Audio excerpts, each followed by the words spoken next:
The Boston Celtics put the fast in fast start tonight and are now one game away from the Eastern Conference Finals.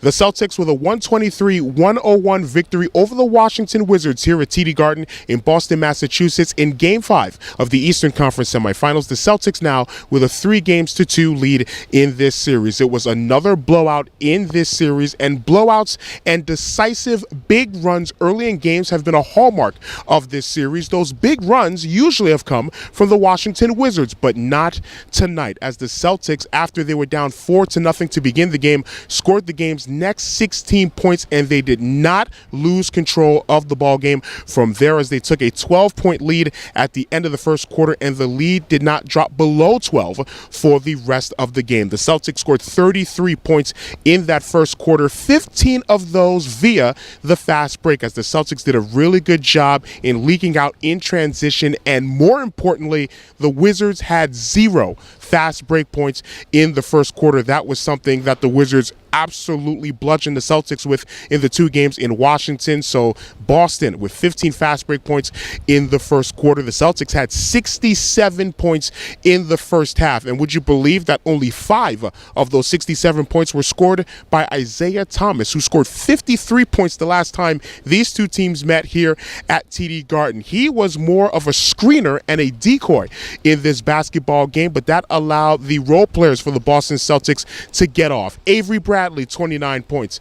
Al Horford, 19 points. Jay Crowder had 18 points in the basketball game, but by the end of the game, Isaiah had some pretty good numbers as well. 18 points and 9 assists. The Celtics now can close out this series on Friday night in Washington. Again, the Celtics with a 3-2 lead in this series. And after the game, we got a chance to hear from both members of the Celtics and the Wizards in the postgame press conference. We start with the Celtics and with Avery Bradley, who scored 25 of his 29 points in the first half and played this game with 2 bad hips.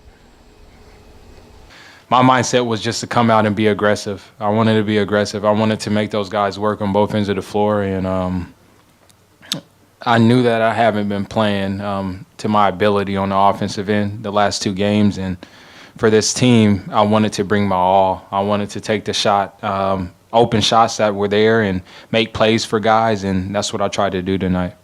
Avery, the hips, how were they tonight? Fine. Those two days were very important for me. I feel like our training staff is the best. They made sure that I was in 2-a-days, icing my hips, taking care of myself, and I just wanted to come out and play as hard as I can, play through the pain, whatever it is. How tough was it for you to kind of say, okay, I might not be able to take that scoring load, and would you have been able to do that earlier in your career? What does it say about your maturation process? I mean, earlier in my career, I probably just maybe kept forcing it, trying to keep going. But now I'm seeing the game differently. So like, I watch a lot of film, and I see what they're doing to me, and they literally have almost 3 guys on me, and there's no way that I could just keep going like that. So I got to change it up until things open up. But at the same time, that's not going to stop me from being aggressive and trying to make plays, not just for myself, but for my teammates as well. But I'm getting better at that, and I'm a student of the game, and I just try to keep getting better and learning more and more each and every game, man. Well, you have to, I mean, we won our last 2 games, and we've won them pretty handily. I think sometimes human nature has you relax, and we were trying to guard against that. Didn't happen. They came out and played well. They made shots. We helped them make shots. We missed a lot of defensive assignments. We missed shots on top of that. It's just a combination of a lot of things tonight. But the biggest thing, they played well. You got to give their team credit, coach credit, and them credit. They played much better than we did. They deserve the win tonight.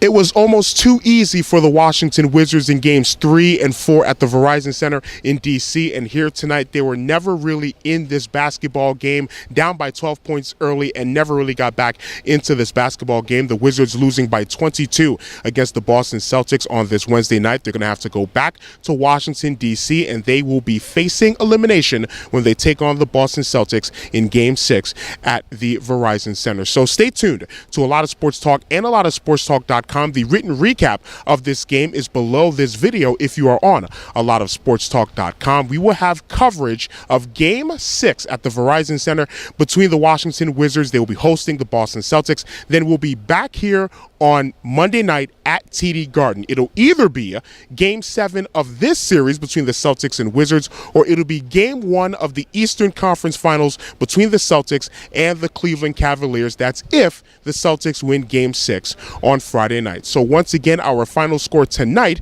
the Boston Celtics 123 and the Washington Wizards 101. From TD Garden in Boston, Massachusetts, my name is Adesina Koiki for a lot of sportstalk.com.